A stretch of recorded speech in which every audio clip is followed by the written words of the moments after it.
Hey everyone, it's Jaden here from SpeedCubeShop.com, and today we're taking a look at the first 3x3 release of 2026, the X-Man Tornado V3 Premium. Now, I know you guys are probably wondering, why did they make 3 new versions of the V3 when the V4 has been out for well over a year now and we're still waiting on the V5? I can only really speculate as to why QiYi made this decision, but I would imagine it's because of how highly popular this cube was, the V3, when it first came out, and even still is to this day. So it seems like they wanted to take this successful cube, give it an update, and kind of fit the more modern feel that cubes are starting to have. So what exactly are the 3 versions that I have here in front of me? Well, it's pretty similar to the normal V3s. So you have the standard version, which is kind of like your basic magnetic cube. It also comes with adjustable magnets and a dual adjustment system, and the exterior coating on this one is frosted as opposed to UV. Next up is the flagship. This one does come with UV coating, and then on top of everything else I already mentioned, it also adds core magnets.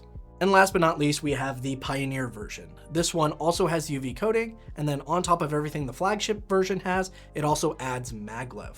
And a quick look at the accessories, which is pretty much the same for all 3 versions. We have the classic X-Man like fake leather bag, which I really like.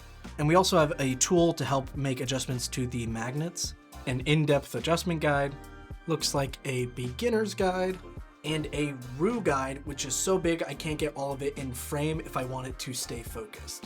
Moving on to the turning feel, these cubes are much faster and lighter feeling than other tornadoes that we've seen before, and they kind of have a more airy feel as opposed to the typical kind of like softer, slightly resistive turning that we've seen in like the V3 and the V4. And I think the way that these premium versions feel is pretty reflective of what I mean when I say the modern feel of cubes, or the modern turning, or the modern cube. They're lighter, they're faster, they're more flexible, a little looser, kind of like the GAN 16 or especially the Weilong V11.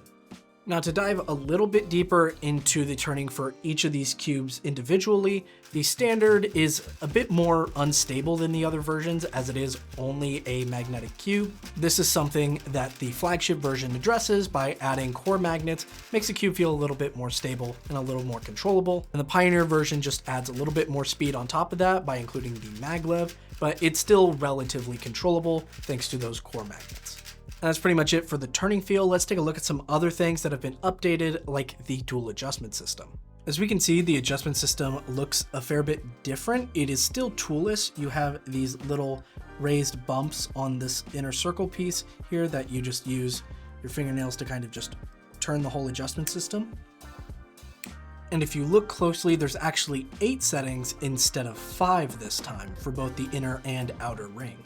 And functionally, the adjustment system is going to work the same as the previous Tornado versions. The inner number tells you what setting you're on for the tensions, and the outer number tells you what setting you're on for the compression. And for both the inner and outer number, 8 is the highest setting and 1 is the lowest setting. Now, something that hasn't been updated with this cube is the magnetic adjustment. The adjustment is still in the edges like the normal V3, and you do have to adjust both sides. So you're gonna have to do a total of 24 magnetic adjustments if you ever want to change the magnet strength. And with that, let's go ahead and take a look at the overall piece design.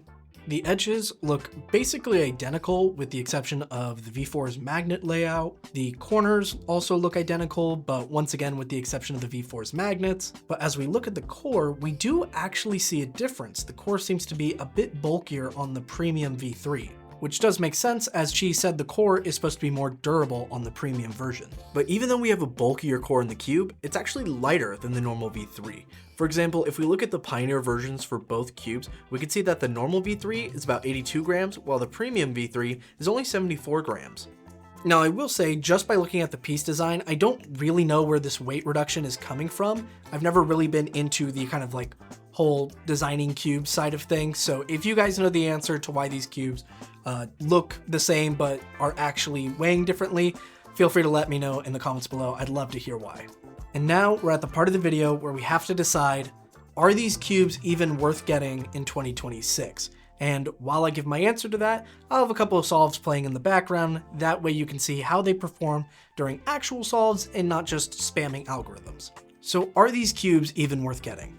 Honest answer, probably not. But before you click away, let me explain myself and also give reasons why you might want to get this cube. Now, the reason you may not want to get these cubes is not at all because they're bad. They are good cubes. In fact, I prefer them over the V3 and the V4, despite them having that more modern feel that I'm not so much a fan of.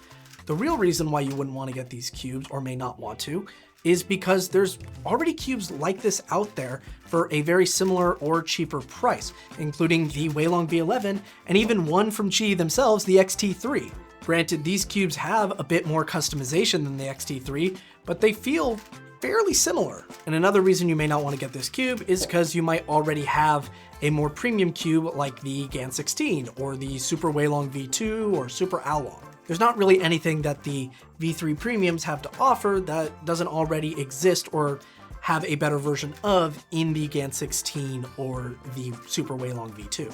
Now, a reason you may want to actually get this cube is because you might have really enjoyed the V3 when it first came out a few years ago, but like the feel and direction that cubes are going nowadays, and you want something that's kind of in between the classic V3 and maybe the Weilong V11. In that case, these would be the perfect option. So if that kind of cuber sounds like you and you're looking for that middle ground, I would either suggest getting the flagship or the Pioneer. Not really the standard, it's a little too unstable. I don't really think it has a good place in the marketplace right now, but I would suggest the flagship if you're looking for something that's stable, fairly controllable, and the Pioneer if you're looking for something with an extra boost of speed while still remaining fairly stable. And that's pretty much it for this video. Be sure to check out the link in the description to where you can get the Tornado V3 Premium at SpeedCubeShop.com. And with that, I'll see you guys in the next one. Take care.